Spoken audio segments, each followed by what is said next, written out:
A violência política foi a tônica das eleições de 2022. Teve militante que morreu, pré-candidato pela Missão, em Minas Gerais, Ben Mendes, se envolveu em briga com uma gerente de loja, os dois foram parar na delegacia. Também viralizou nos últimos dias vídeo de uma identificada como militante do MBL, a gótica do MBL, expulsando flanelinhas das ruas da 25 de março. Como o senhor e o partido avaliam esse tipo de violência? A única violência que a gente estimula é contra chefe de facção criminosa, e a gente vai continuar estimulando. A gente tomara que a população, que a polícia, que as forças armadas, que as autoridades públicas sejam influenciadas pelo nosso discurso de violência contra o chefe de facção criminosa e que eles sejam mortos ou que eles sejam presos. Como o senhor e o partido avaliam esse tipo de violência? Não, isso não é uma violência. Primeiro, a gótica do MBL que você citou aí tá defendendo a lei, basicamente, né? É ilegal você ser flanelinha, é ilegal você extorquir uma pessoa para exigir dinheiro para uma vaga pública, né? Então não existe nenhum tipo de violência. Primeiro que ela não expulsa no soco, ela chega e diz, expõe, grava, fala, o que você está fazendo é ilegal, você não pode fazer isso aqui. É, obviamente que ele vai sair constrangido, pode sair xingando, pode sair brigando, mas ele tem que sair porque é ilegal. Então não tem nenhuma gótica vigilante com uma máscara de Batman saindo agredindo pessoas por aí. Apesar de que de vez em quando eu sinto a falta de um Batman no Brasil, porque a gente tá cheio de coringa. Mas, do outro lado, né, por parte do Ben Mendes, ele foi agredido, ele foi defender a lei, ele foi defender o direito de um consumidor que foi injustiçado, que levou a nota fiscal, que cumpriu todos os requisitos para ser atendido. A lojista não quis atender, não satisfeita em ser confrontada com a lei, ela quebra um lustre, sei lá, uma lâmpada em cima do Ben Mendes. Ele é linchado, ela morde ele, ela desfere socos contra ele, e aí ele empurra para repelir a injusta agressão. Isso chama-se legítima defesa, é o uso legítimo da violência. Não foi ele que iniciou a agressão. Aliás, se ele tivesse respondido na proporção de força que foi utilizado contra ele, ele estava preso pela Lei Maria da Penha, porque pegaram literalmente um lustre, quebraram nele, socaram ele, morderam ele. Ele repeliu com um empurrão. Se ele tivesse quebrado um lustre na cabeça da mulher, se ele tivesse mordido a mulher, se ele tivesse feito exatamente a mesma coisa que foi feita contra ele, ele estaria preso e... veja só, se repelindo uma injusta agressão, tendo apanhado como ele apanhou, ele já foi linchado pela imprensa como foi, porque na imprensa só saiu um recorte dele empurrando de volta. Não saiu o vídeo todo. Aliás, aproveitando esse espaço, eu sugiro que quem esteja nos assistindo vá no canal do Ben Mendes e assista o vídeo de 35 minutos mostrando tudo, para quem quer ver a verdade. Agora, para quem quer ver recorte malicioso de imprensa, para linchar a reputação de um pré-candidato só porque ele faz parte do partido Missão e só porque ele tem viabilidade no estado de Minas Gerais, aí pode se satisfazer com notícia falsa sendo espalhada. O senhor fala em viabilidade em Minas Gerais. Qual é a viabilidade? Bom, ele ou disputará o Senado da República ou disputará o governo do estado. Em ambos os cenários, ele é uma pessoa de grande repercussão, já era antes de ingressar para os quadros do partido, continua inclusive, eu acho que uma das melhores medidas para você saber se um candidato é competitivo ou não é o quanto ele é atacado pelos seus adversários. Veja, eu falo isso por mim. Se eu tenho um adversário que ele é irrelevante, que ele não é viável, eu não vou dar atenção para ele. Porque quanto mais atenção eu dou para ele, mais ele cresce. Eu só vou dar atenção, eu só vou atacar um adversário que me ameaça. Um adversário que é viável, um adversário que está do meu tamanho, ou está prestes a chegar no meu tamanho, ou é maior do que eu. Essa é a lógica da política. Então, se ele está sendo tão gravemente tentando promover-se um massacre contra ele por parte dos seus adversários políticos, isso só mostra que ele tem viabilidade, que ele ameaça os seus adversários. Nós seguimos girando os nossos convidados. Agora, mais uma pergunta do Matheus Dias. Olá, Matheus. Deputado, pegando carona já nessa sua última fala, é assim que o senhor se enxerga nesse cenário de São Paulo? Então, agora, ainda mais com essa mudança de partido, ainda mais você sendo líder agora do partido na Câmara, talvez, quem sabe, vir a concorrer ao governo, entra essa linha do prego que se destaca, leva a martelada? Não, com certeza, né? O fato de, vamos lá, primeiro, obviamente, os dois maiores concorrentes, né, é o Tarcísio e o Haddad. Então, são os dois que vão apanhar mais e vão brigar mais entre si. Agora, a partir do momento que a minha pré-candidatura, né, começar a crescer, se a candidatura começa a ganhar viabilidade, começa a ameaçar, eu não tenho dúvida de que a gente vai começar a sofrer ataques, né? Por mais improvável que seja uma eventual vitória minha para o Palácio dos Bandeirantes, e por mais que eu já tenha dito para vocês que se quer me decidir ainda sobre a pré-candidatura, nós do MBL já tivemos uma experiência de sucesso, que a gente considera de sucesso, numa eleição improvável, que foi o Arthur Duval para a Prefeitura de São Paulo em 2020. 2020 você não podia fazer campanha porque era pandemia. A gente estava num partido nanico. As pesquisas davam ele com 1% dos votos. Mas ainda assim ele era constantemente atacado tanto pelo PT como pelo Russomano, que era o candidato do Bolsonaro nas eleições. Por quê? Porque eles estavam vendo o potencial de crescimento do Arthur. Não à toa, ele chega na urna, a gente vence o PT que sempre foi para o segundo turno em São Paulo, o MBL vence o PT num partido nanico, né? E empata com um candidato do Bolsonaro, que era presidente da República. Então a gente já tem uma experiência para ver que é assim que as coisas funcionam. A violência política foi a tônica das eleições de 2022. Teve militante que morreu, a então deputada Carla Zambelli saiu com arma em punho. O senhor não teme que essa violência estimulada pelas redes sociais, que são o carro-chefe do MBL e da missão, possam agravar ainda mais esse problema? A única violência que a gente estimula é contra chefe de facção criminosa, e a gente vai continuar estimulando. A gente tomara que a população, que a polícia, que as forças armadas, que as autoridades públicas sejam influenciadas pelo nosso discurso de violência contra o chefe de facção criminosa e que eles sejam mortos ou que eles sejam presos. A gente não estimula a violência, a gente não manda nenhum militante do MBL ou da missão, nem sugere que ninguém do nosso partido saia espancando bolsonarista ou petista. Pelo contrário, toda vez que um militante do MBL foi em algum evento ou em algum local dominado por algum adversário político, a gente sempre apanhou. E eu digo isso porque eu senti isso na pele.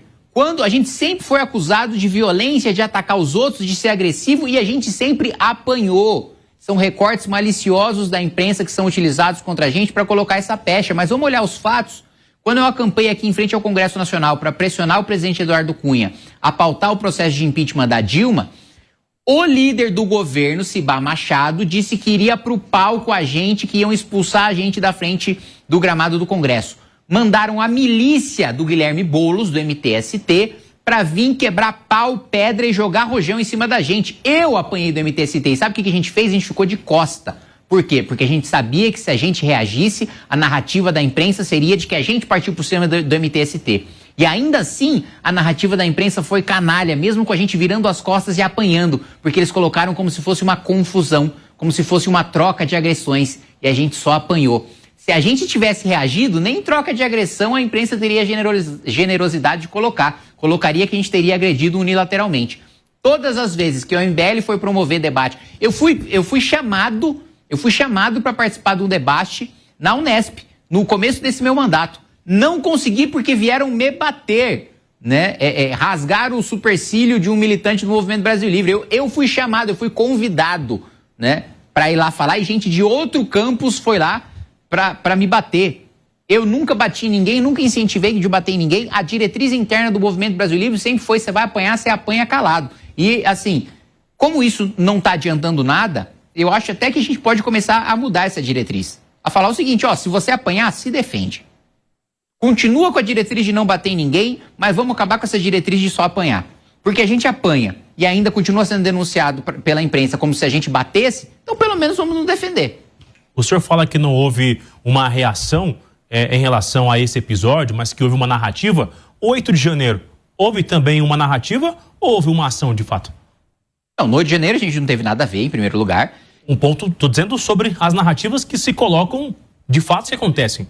Não, sim, eu não tive nada a ver, em primeiro lugar, o MBL não teve nada a ver, a missão não teve nada a ver, e de fato houve violência contra policial, houve vandalismo e quebra-quebra no Congresso Nacional, né? Eu diria até que no caso da policial que foi espancada, derrubada de um cavalo, eu imputaria até tentativa de homicídio contra as pessoas que estavam fazendo aquilo contra ela. Então, sem dúvida nenhuma, teve violência. Isso está gravado, né? Quem quiser negar os fatos, negue os fatos. Agora a gente segue girando, mais uma pergunta do Matheus Dias. Deputado, ainda nessa pauta da segurança, o senhor já falou aqui sobre prisão perpétua, já falou sobre pena de morte. Em relação a esse debate que vem se acalorado cada vez mais sobre mudança de nomenclatura, facções criminosas, grupos narcoterroristas, qual a sua opinião sobre isso? Eu não acho que a discussão não é sobre mudança de nomenclatura. A discussão é sobre mudança de classificação jurídica, né? Então, uma coisa é a gente considerar que um faccionado ele é um criminoso comum. Outra coisa é adotar o que nós defendemos no Partido Missão, que é o direito penal do inimigo, e considerar um faccionado, um chefe de facção, ou membro de facção, ou membro de milícia, um inimigo do Estado. E nós tivemos uma conquista grande, e esse foi um trabalho primoroso do deputado Mendonça Filho, de constitucionalizar o direito penal do inimigo.